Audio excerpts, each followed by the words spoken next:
Hello everyone नमस्कार जय Jagannath welcome back to my channel. आसतु स्टार्ट करवा गोटे फ्रेश और सुंदर ब्लॉग को। तो आज हूँ बुधवार। तो आपण तो जानते ए मार्गशीर मास स्टार्ट हो गला। काली हूँ मार्गशीर मास गुरुवार गोटे पाली जाइए किंतु आम आड़े एमती कहते कि फास्ट पाले अष्टमी पूर्व जो गुरुवार पड़े सेटार एते करा हुए पूजा करा हुए एमती नॉर्मली किंतु चित्ता पिता पड़ेनी। माण जो मैंने बसाती से मैंने माण भी बसाती एमती थाए। तो छाड़ू एबे तो अष्टमी पर पाली हूँ काली जान फास्ट माने भलसे करा हुए जो माणबसा गुरुवार पाई। तो काली हूँ फास्ट करती। तो मु तो जानी मो मम जहाँ कही जी जानी ताठू से सेमिति ही करती कि अष्टमी पर जो गुरुवार पड़े मार्गशीर मासर अष्टमी परठू जो गुरुवार पड़े सेठू टे भलसे करती माने चित्ता पिता माँकर पड़े आउ माँकटी जो मैंने माण बसाती से माने माण भी बसाती एमती किसी हुए।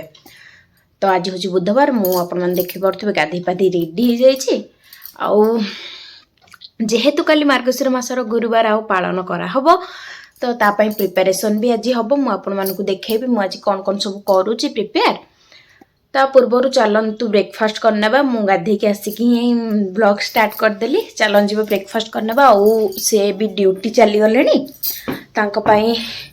मुझे ब्रेकफास्ट बनई से खाई ड्यूटी पलैले। आउ एठी मु पूरी बनई देची देख पारे पूरी बन जाइए आउ चा बसई देची चा आउ पूरी खाई ना चलन जी ब्रेकफास्ट कर देख पारे मोर फुल्का फुल्का पूरी आउ चा रेडी हो गला। चलन जी ब्रेकफास्ट करने भी आज दिन सारा कौन कौन सब करना मु वीडियो तो देखेबी वीडियो लास्ट पर्यंत देखंतु देखंतु कौन कौन सब हो ब्रेकफास्ट सारिके आसली भारी आउ कालीर पिठा पाई मु सब बतुरे भी देले मु आपण को देखौछि।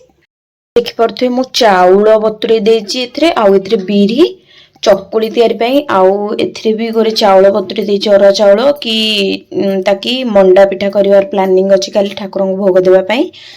तो मंडा पिठा एथरे करिवा पाई एथरे अलगा करी बतुरे देछि आउ एथरे देखि परथे अल्प अरा चाउल बतुरे देछि कारण जेहेतु चित्ता पका हबो झुटी चित्ता पका हबो तो से बतुरे देछि आउ ए सब को आज ही मते बाटी के रखि देबा पड़िबो काहे ना एते टाइम हबनी काली सखाळु। तो आज बतुरे देछि संध्या बेल को बाटी नेबा ताकू याकू तो बाटी की झुटी चित्ता पकेबा को पड़िबो।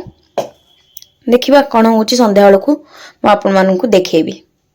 तो फाइनली मोर बे रोसे भी सरी गलानी आपन मानन तो म देखैतली पिठी चाउल सब बतुरे देथिली तार तो बटाबटी कर देबी 4टा बेल को एबे सब रोसे भी कर सारे आ कौन कौन करछि कौन नहीं आपण माननकू तो देखौछि।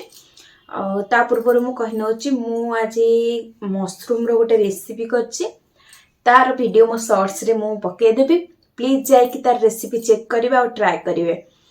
आउ एमता चलछि दिनर काम सब आउ सब रोसे बास तो सरी गलानी खाली डालीटा फुटेबा बाकी रहि जाइछि। तो ताको फुटे देख मुझे देखो कौन कौन सब आज रोसे करछि।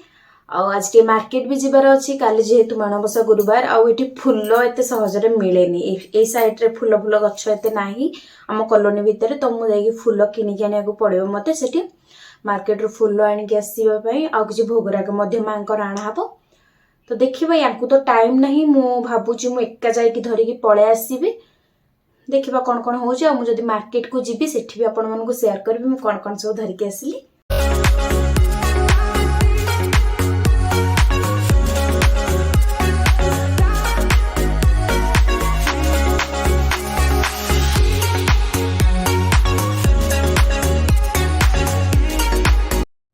एठी मोर भात रेडी हो जाइए एठी डाली भी रेडी एठी देख पारते मु पियाज सेंडा आउ आलू रो गोटे भजा बने देतिली आउ एठी छत्तूर तरकारी बने देछि। फाइनली एबे मोर अधा आधी काम सरी गलानी मु जो बतुरे रखितिली बिरी चाउल से सब मु बाटी सारलेनी आ घर पर भी धुआ धुई सरलानी। तो मु आपण मानको देखै दोछि मु सब बाटी देछि ठाकुर को मंडा पिठा भोग लागिवो तो ता पई भी चाउल सब बतुरेइतिली सेटा को गुंड करिकि भी रखी सारे मुझे देखा आउे मुझे बाहरी भी जीवी जेहेतु 4टा पाखापाखि हो गला शीघ्र सन्ध्या भी जाऊँगी मार्केट किसी जिनस किणी आनी ମୁଁ ଆପଣମାନଙ୍କୁ ଫାଷ୍ଟ ଦେଖାଇ ଦେଉଛି ତାପରେ ଯିବା ମାର୍କେଟକୁ। ଦେଖିପାରୁଥିବେ ମୁଁ ବିରି ଚାଉଳ ବାଟି ଦେଇଛି ଏଥିରେ। ଆଉ ଏପଟେ ଠାକୁରଙ୍କ ଘର ପଟେ ମୁଁ ରଖିଦେଇଛି ଆକ୍ଚୁଆଲି ଠାକୁରଙ୍କ ଯେଉଁ ମଣ୍ଡା ପିଠା ପାଇଁ ଭୋଗ ଲାଗିବ ସେଥିପାଇଁ ମୁଁ ଚୁନା ତିଆରି କରିକି ଏପଟେ ଠାକୁରଙ୍କ ଘର ପଟେ ରଖିଦେଇଛି। ଆଉ ଏଇଠି ଦେଖିପାରୁଥିବେ ଚିତା ପାଇଁ ବାଟିକି ରଖିଦେଇଛି। ତ ଏବେ ତ ସନ୍ଧ୍ୟା ହେଇଗଲାଣି ଆଉ ମୁଁ ମାର୍କେଟ ଯାଇକି ବି ପଳେଇ ଆସିଲି। ଆଉ ମାର୍କେଟରେ ମୁଁ ଯେହେତୁ ଟିକେ ତରତରରେ ଥିଲି କାହିଁକିନା ଯେ ଆଙ୍କର ନାଇଟ୍ ଡ୍ୟୁଟି ଥିଲା ତ ଶୀଘ୍ର ଆସିକି ରୋଷେଇ କରିବାକୁ ପଡ଼ିବ, ସେଇଥିପାଇଁ ମୁଁ ଟିକେ ପଳେଇଲି ଆଉ ଭିଡ଼ିଓ ବି ସେଠି କରିପାରିନି। କିନ୍ତୁ ମୁଁ କ'ଣ କ'ଣ ସବୁ ଆଣିଛି ତା ମୁଁ ଆପଣଙ୍କୁ ଦେଖାଇ ଦେଉଛି ଏବେ। ଆଉ ତାପରେ ସେ ଗଲା ପରେ ଡ୍ୟୁଟିକୁ ତାପରେ ମୁଁ ଝୋଟି ବି ପକେଇବି, ତା ବି ଦେଖେଇବି ଆପଣମାନଙ୍କୁ। ଆଉ ଚାଲନ୍ତୁ ଦେଖିବା ମୁଁ କ'ଣ କ'ଣ ସବୁ ଆଣିଛି। ମାଙ୍କ ଚୁନି ଆଣିଛି ଭାରି, ଆଉ ଏଠି ନଡ଼ିଆ ବି ଦରକାର ଥିଲା, ନଡ଼ିଆ ବି ଆଣିଥିଲି ଭାରି, ଆଉ ଫଳମୂଳ ବି ଆଣିଛି ତା ଫ୍ରିଜରେ ଅଛି, ମୁଁ କାଢ଼ି ସାରିଲା ପରେ ଆପଣଙ୍କୁ ଦେଖେଇବି। ଆଉ ତାପରେ ଦେଖିପାରୁଥିବେ ମୁଁ ଏଠି ବାହାରୁ ଦୁବ ବରକୋଳି ପତ୍ର, ଏଠି ଆସିଛି ଭାରି କଳସୀ ପାଇଁ ଆମ୍ବ ଡାଳ, ଆଉ ଏଠି ମୂଳା। ଆପଣମାନେ ତ ଦେଖିଲେ ମୁଁ ସବୁ ସଜାସୁଜା ଦେଇଛି। ଆଉ ଏବେଠୁ ହିଁ ଦୁବ ବରକୋଳି ପତ୍ର ଆଉ ଆମ୍ବ ଡାଳ ଆଣିକି ରଖିଦେଇଛି, କାହିଁକିନା କାଲି ସକାଳୁ ଶୀଘ୍ର ଶୀଘ୍ର ପୂଜା ହେବ ଆଉ ପୂଜାରେ ସକାଳୁ ଯାଇକି ଆଣି ହେବନି, ଲେଟ୍ ହେଇଯିବ। ତ ସେଥିପାଇଁ ମୁଁ ଏବେଠୁ ଆଣିକି ସବୁ ଧୋଇ ଧୁଆଇକି ରଖିଦେଇଛି। ଆଉ ଝୋଟି ବି ପକେଇବା ବାକି ରହିଗଲା ଖାଲି, ଆଉ ସବୁ ତ କାମ ହେଇଗଲା ପ୍ରିପେୟାର ଆଗୁଆ, ଖାଲି ଝୋଟି ପକେଇବା ବାକି ରହିଗଲା। ତା ବି ରାତିରେ ହିଁ ପକା ହେବ, କାହିଁକିନା ସେ ଡ୍ୟୁଟି ଗଲା ପରେ ହିଁ ମୁଁ ପକେଇବି। ସେ ଡ୍ୟୁଟି ଯାଇ ସାରନ୍ତୁ ତାପରେ ଝୁଟି ପକେଇବା, ତାପରେ କାଲି ପୂଜା ହେବ।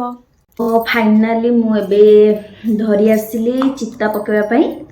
ଆଉ ଏବେ ରାତି 10ଟା ପାଖାପାଖି ହେଇଗଲାଣି। ଆଉ ଚାଲନ୍ତୁ ପକେଇ ନେବା ଜଲ୍ଦି ଜଲ୍ଦି, ଆଉ ସେ ବି ଡ୍ୟୁଟି ଯାଇସାରିଲେଣି।